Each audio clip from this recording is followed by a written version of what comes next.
ನಾವು ಒಳ್ಳೆಯ ಆಡಳಿತವನ್ನು ಕೊಡ್ತಾ ಇದ್ದೀವಿ.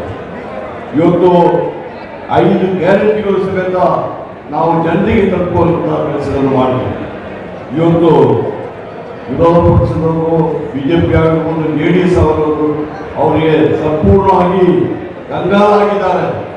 ಏನು ಸಿದ್ದರಾಮಯ್ಯವರು, DK ಶಿವಕುಮಾರ್ ಅವರು ಇವತ್ತು ಇಷ್ಟೊಂದು ಒಳ್ಳೆಯ ಕಾರ್ಯಕ್ರಮವನ್ನು ಕೊಟ್ಟಿದ್ದಾರಲ್ಲ, ಈಗ ಇವರು ಮನಸ್ಸಿಗೆ ಒತ್ತು ಬಂದಿದೆ.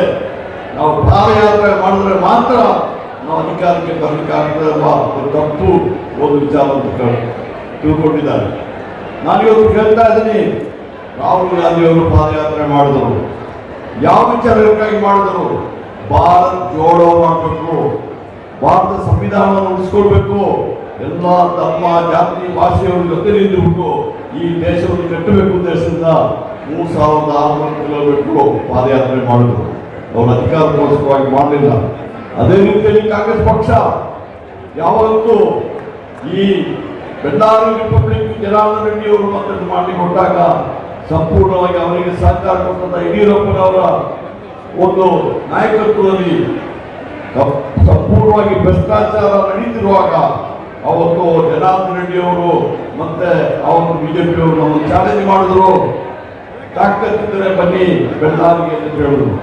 ಇಡೀ ಕಾಂಗ್ರೆಸ್ ನಾಯಕರುಗಳು, ಸಿದ್ದರಾಮಯ್ಯ ಇರ್ಬೋದು, ದೇಶಪಾಂಡೆ ಇರ್ಬೋದು, ನಮ್ಮ ಶಿವಕುಮಾರ್ ಅವರು ಇರ್ಬೋದು, ಪ್ರತಿಯೊಬ್ಬರು ಸಮೇತ ಬೆಳ್ಳಾರಿಗೆ ಹೋಗಿ ಬಂದ ಮೇಲೆ ಏನಾಯ್ತು ಈ ಪ್ರತಿಯೊಬ್ಬರಿಗೆ ಗೊತ್ತಿದೆ. ಬೆಳ್ಳಾರಿ ರಿಪಬ್ಲಿಕ್ ಇಲ್ಲದಕ್ಕಾಗಿದೆ.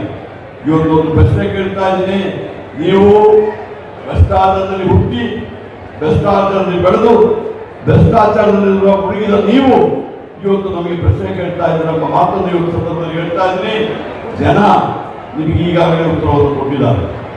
136 ಜನ ಕಾಂಗ್ರೆಸ್ ಪಕ್ಷ ಶಾಸಕರನ್ನು ಆರಿಸುವ ಮೂಲಕ ಇಲ್ಲಿ ಬರೀ ಒಂದೇ ಒಬ್ಬರು DK ಸುರೇಶ್ ಒಬ್ಬರೇ ನಮ್ಮ ಲೋಕಸಭಾ ಸದಸ್ಯರಾಗಿದ್ದವರು.